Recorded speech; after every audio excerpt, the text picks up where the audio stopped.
우리 머리 빗을 만드는 빗공장 사장님이 직원들에게 절에 가서 스님들에게 빗을 팔아올 것을 지시했습니다. 머리카락이 하나도 없는 스님들에게 어떻게 빗을 팔 수 있겠습니까? 참 어려운 일입니다. 근데 하지만 사장님은 사원들의 창의적인 노력을 보고 싶어 해서 지시했습니다. 첫 번째 직원이 갔다 와서 말합니다. 빗을 하나도 못 팔고 빈손으로 왔습니다. 이유는 절에 있는 스님들은 모두가 빡빡머리라 빗을 필요로 하지 않았습니다. 두 번째 직원은 10자루를 팔고 왔습니다. 스님들이 비록 빡빡머리긴 하지만 수시로 이 빗을 가지고 머리를 눌러주면 혈액순환이 잘 돼서 장수할 수 있다고 설득시켜가지고 10자루를 팔았다고 합니다. 세 번째 직원은 100자루나 팔고 왔습니다. 주지 스님을 찾아가가지고 참배객들의 불편한 점을 지적했습니다. 절에서 향을 태우다 보면 머리에 향에 재가 묻게 되는데 이때 절에서 빗을 준비해가지고 참배객들의 머리 화장을 도와주면 고맙게 생각을 해서 더 자주 절의 발길을 찾을 것이라고 해서 100개나 팔았다고 합니다. 네 번째 직원은 대량 주문을 받아가지고 돌아왔습니다.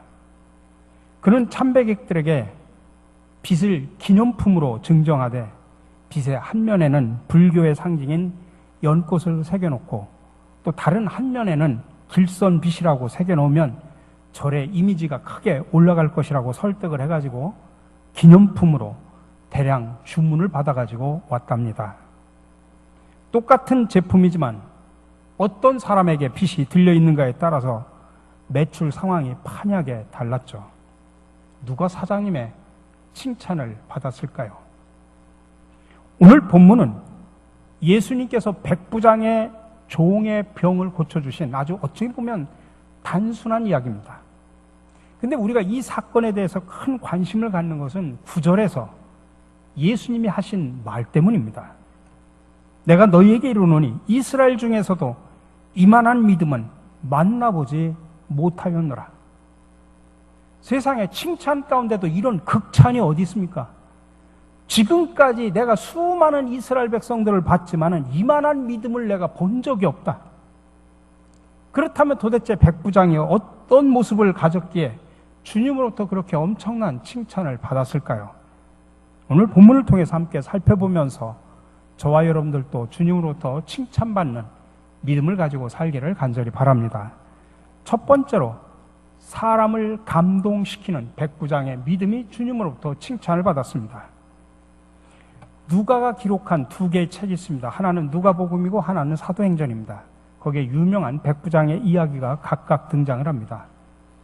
백부장이라고 하는 것은 그의 직업이 군인이라는 것을 의미합니다. 오늘 본문을 좀 이해하기 위해서는 당시의 로마 군대 구조를 조금 우리가 이해할 필요가 있습니다. 신약 성경이 기록될 당시 로마 군대 조직의 가장 큰 단위는 군단이었습니다. 로마에는 28개 정도의 군단이 있었는데 1개 군단은 6,000명의 사병으로 구성되어 있고 1개 군단은 그 6,000명을 600명씩 10개 대대로 편성을 했습니다. 이를 또 다시 100명 단위로 나눴는데 그 100명을 지휘하는 지휘관을 백부장이라 그렇게 불렀습니다. 오늘날 군대 조직으로 아마 숫자로 이야기한다고 하면 중대장 정도의 보직이 되지 않겠나 생각을 해봅니다.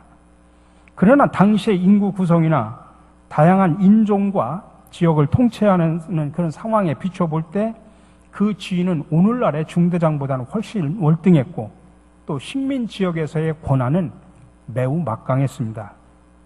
또한 군에서 복무한 경험이 최소한 15년 이상 돼야 오를 수 있는 자리였고 일단 백부장이 되면 실전 경험이 가장 풍성한 자들로 인정이 돼서 로마 군의 가장 핵심적인 인사로 여겼다고 합니다.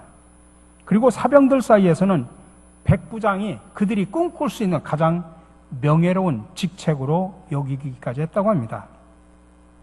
자, 그렇다면 예수님 당시의 군인들의 모습은 어땠을까요? 그 실마리를 우리는 누가복음 3장 14절에서 볼 수 있습니다. 거기에 세례 요한에게 세례를 받으러 왔던 많은 무리들이 있었는데 그 중에 군인들이 포함되어 있었습니다. 누가복음 3장 14절에 보니까 군인들이 세례 요한에게 나와서 이렇게 말합니다. 우리가 무엇을 하리까? 그 군인들의 질문을 받고 세례 요한이 대답을 합니다. 사람에게서 강탈하지 말며 거짓으로 고발하지 말고 받는 급료를 족한 줄로 알라. 이 요한의 대답을 통해서 당시 군인들에 대해서 일반인들이 갖고 있던 생각을 우리는 세 가지로 요약을 할 수 있습니다.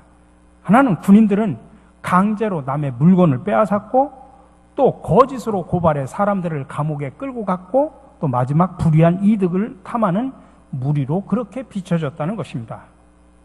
이들을 향해서 세례 요한은 그와 같은 불의와 불법과 난폭함으로부터 떠나라, 그렇게 요청을 합니다. 사실 당시 상황에서 군인이 그렇게 회개를 외치는 세례 요한 앞에 가서 세례를 받겠다고 나서는 자체도 낯선 장면이었고, 또 그들을 향해서 담대하게 회개를 외치는 세례 요한도 대단한 용기였습니다. 어쨌든 당시의 군인들은 정복지의 주민들을 대체적으로 난폭하고 불의하게 대했기 때문에 군인들과 식민지 주민들하고는 별로 관계가 좋지 않았습니다. 근데 오늘 누가복음 7장에 기록한 이 백부장의 이야기를 보면 이 백부장과 식민지 주민들인 유대인들의 관계가 아주 매우 독특한 것을 볼 수가 있습니다. 유대인들은 그 백부장을 사랑했고 백부장은 유대인들에 대해서 관대했습니다. 오늘 본문에서 백부장의 부탁을 받고 이 백부장의 사정을 알고자 예수님을 방문한 사람들이 누구였냐면 유대인들의 어른격인 장로들이었습니다. 근데 문맥을 자세히 살펴보면 이 장로들이 백부장의 부탁을 받고 예수님을 찾아간 것은 어떤 백부장이 막강한 권세와 권위가 있어서 그 권위에 짓눌려 가지고 찾아간 것이 아닙니다. 4절에 보니까 백부장의 청을 받고 예수님께 나온 장로들이 그의 사정을 간절히 구했다라고 표현합니다. 이 말은 전심을 다해서 지속적으로 간곡하게 간청했다, 그런 의미를 담고 있습니다.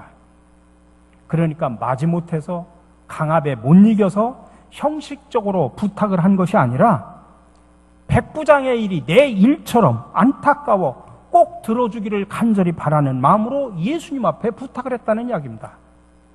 사실 당시에 백부장과 유대인들과 가까워지기가 결코 쉬운 관계는 아니었습니다. 그러나 누가복음 7장에서 만나는 이 백부장은 파견된 지역의 주민들로부터 마음을 얻었고 그들의 진정한 친구가 되어줬습니다. 성경은 더 자세하게 말하고는 있지는 않지만 분명히 백부장은 당시 식민지 백성들에게 많은 호의를 베풀었고 그들의 사랑을 그래서 한 몸으로 받았을 것이 충분합니다. 그래서 예수님은 유대 장로들이 찾아와서 그것도 이방인 또 지배자인 로마 백부장으로 해서 간곡하게 부탁하는 청하는 그 모습만 봐도 예수님은 호기심을 느꼈을 것이고 마음에 감동을 받았습니다. 여러분, 우리가 살아가면서 사람들을 감동시키지 못하면서 어떻게 하나님을 감동시킬 수 있다고 말할 수 있겠습니까? 특별히 현대인들은 이 사랑으로 감동시키는 사람들을 찾고 있습니다. 그래서 사랑의 감동 이야기들은 누구에게나 마음을 흐뭇하게 해줍니다. 병원에서 환자가 밤새도록 잠을 자는데 막 주전자에 물이 끓으면서 막 뚜껑이 펄떡펄떡 뛰어서 잠을 자지를 못합니다. 그래서 환자를 간호하던 사람이 곰곰이 생각을 해서 생각해낸 것이 있습니다. 주전자 뚜껑에다가 구멍을 뚫은 것입니다. 그때부터 주전자 뚜껑에 구멍이 뚫린 것입니다. 감동적인 사랑의 발명품입니다. 일본 병원에서 환자가 누워있으면 물을 마실 수가 없는 겁니다. 그래서 환자를 사랑하는 마음으로 물을 마실 수가 없으니까 생각하다 만들어낸 것이 빨대를 구부러뜨릴 수 있는 주름 빨대를 만든 겁니다. 사랑의 감동 발명품입니다. 젊은 남녀가 서로 사랑을 했습니다. 죽기까지 사랑하기로 약속하고 약혼을 했습니다. 근데 결혼을 앞두고 전쟁이 일어났고 남자는 군에 가게 됐습니다. 그러나 하루가 멀다고 편지를 주고받습니다. 애틋한 사랑을 고백하고 보고 싶어하는 애절한 내용들을 간절히 담아서 편지를 썼습니다. 그러던 어느 날부터 남자로부터 편지가 끊겼습니다.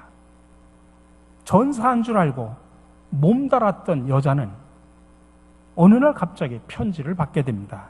내용은 이렇습니다. 나는 싸움터에서 두 손을 잃었습니다. 이제 난 당신을 먹여 살릴 수 없습니다. 결혼의 약속에서 놓아드립니다.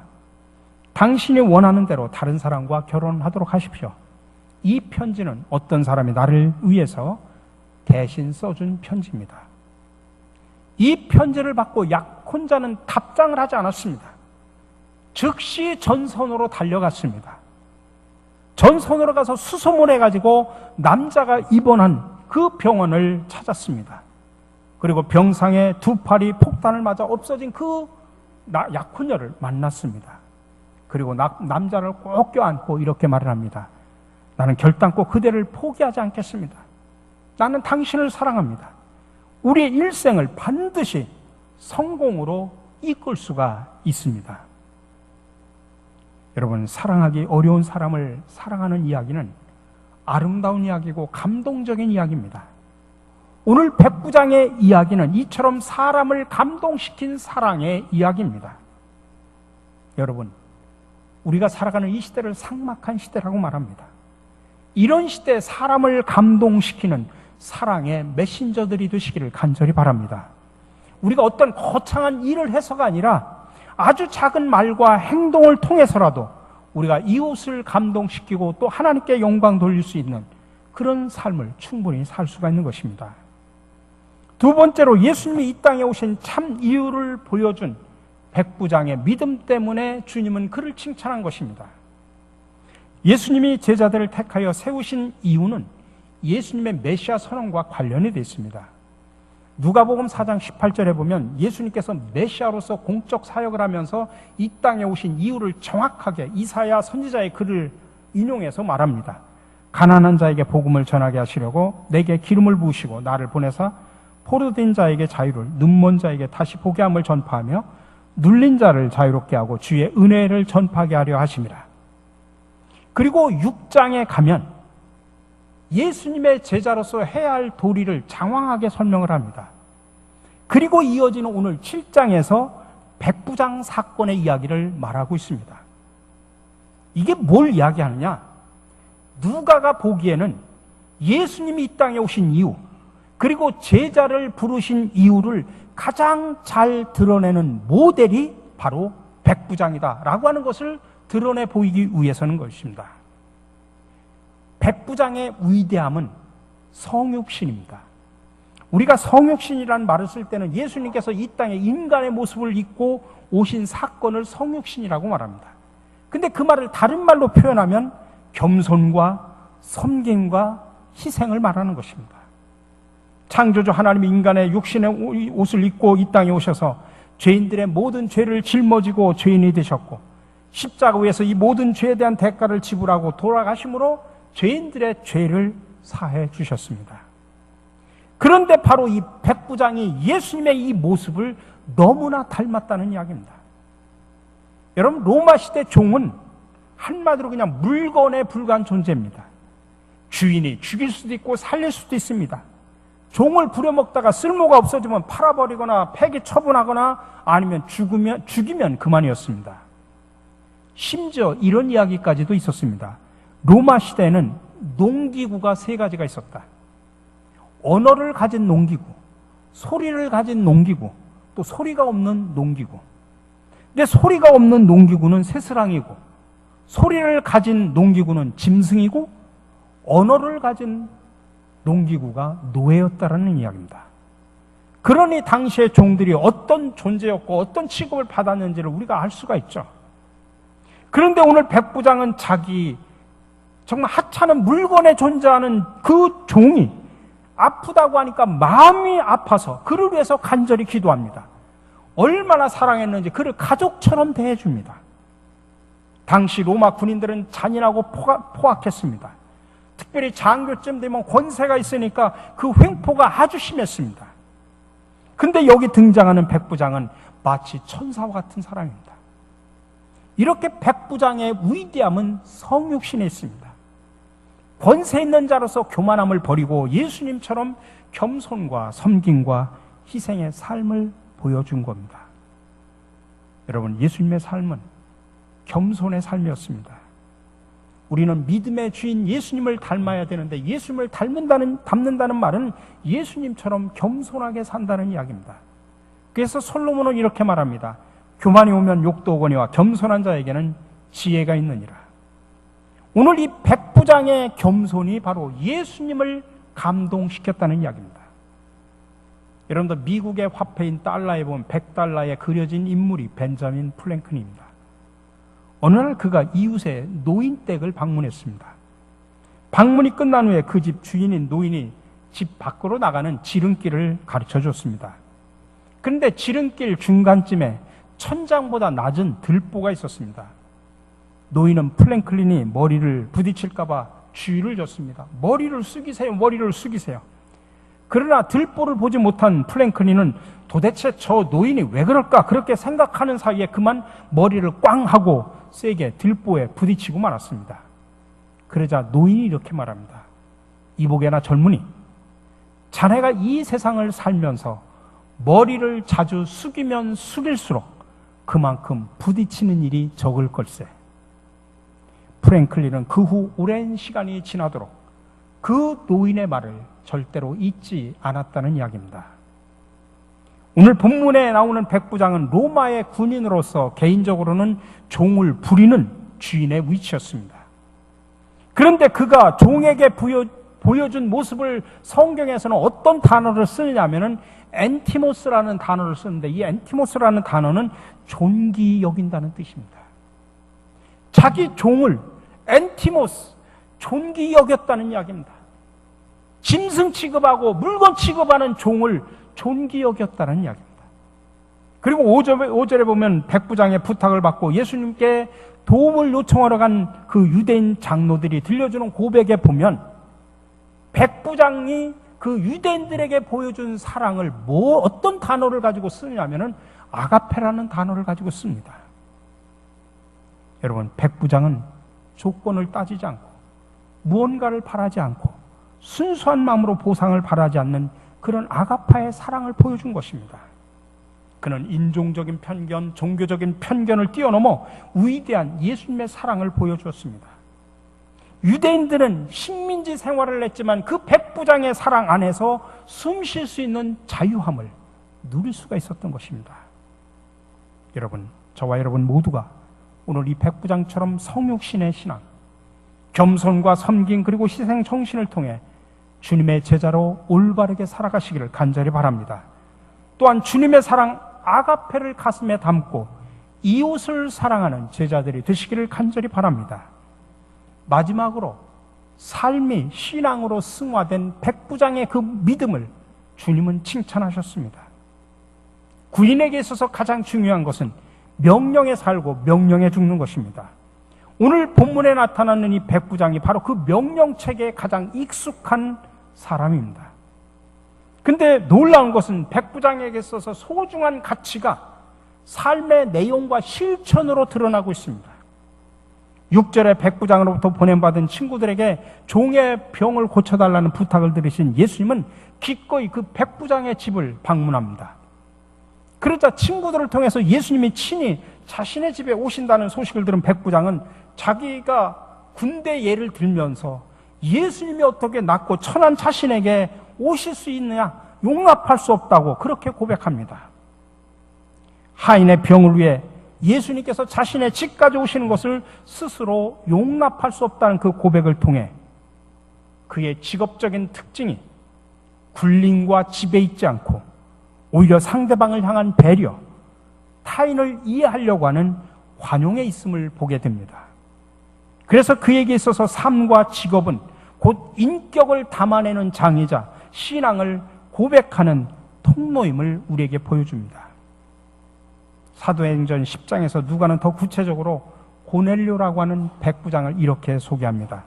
그가 경건하여 온 지방과 더불어 하나님을 경외하며 백성을 많이 구제하고 하나님께 항상 기도하더니, 수직적으로는 하나님과의 관계를 나타내는 경건이라는 단어와 수평적으로는 이웃과의 관계를 설명하는 구제라는 말로 이 백부장의 균형 잡힌 건강한 신앙의 모습을 우리에게 잘 보여주고 있습니다. 특별히 기독교의 상징인 십자가는 이 균형의 중요성을 우리에게 가르쳐주고 있죠. 수직적으로 하나님과의 관계도 중요하고 수평적으로 인간과의 관계도 중요합니다. 하나님도 사랑하고 이웃도 사랑해야 됩니다. 이것이 균형 잡힌 건강한 신앙인의 모습입니다. 그러므로 예수님이 백부장의 이런 모습을 기이하게 여겨서 이스라엘 모든 백성들 앞에서 그를 칭찬할 수밖에 없었습니다. 백부장의 신앙은 그래서 세상에서 하나님의 맛과 빛깔을 드러내는 멋있는 성도, 제자로서의 삶의 모델이 되었습니다. 그를 통해서 예수님은 영광을 받으셨고 하나님의 나라는 확장되어 갔습니다. 다시 말하면 백부장이라는 직업은 복음을 잊고 일상의 영성이 되어 하나님 나라를 확장해가는 아름다운 도구가 되었던 것입니다. 우리 사랑하는 성도 여러분, 우리의 믿음이 삶으로 드러나야 온전한 믿음이라 말할 수 있습니다. 열매가 없는 무성한 가지는 존재 가치가 없습니다.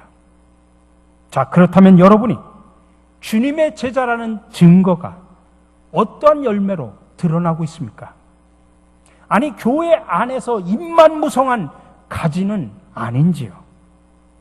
세상에 살면서 세상 사람들과 전혀 구별이 되지 않는 우리의 모습을 여러분들 어떻게 설명하고 변명을 하시겠습니까? 우리 사랑하는 성도 여러분, 이 시간 주님은 우리 모두가 백부장의 믿음을 이어가기를 원하십니다.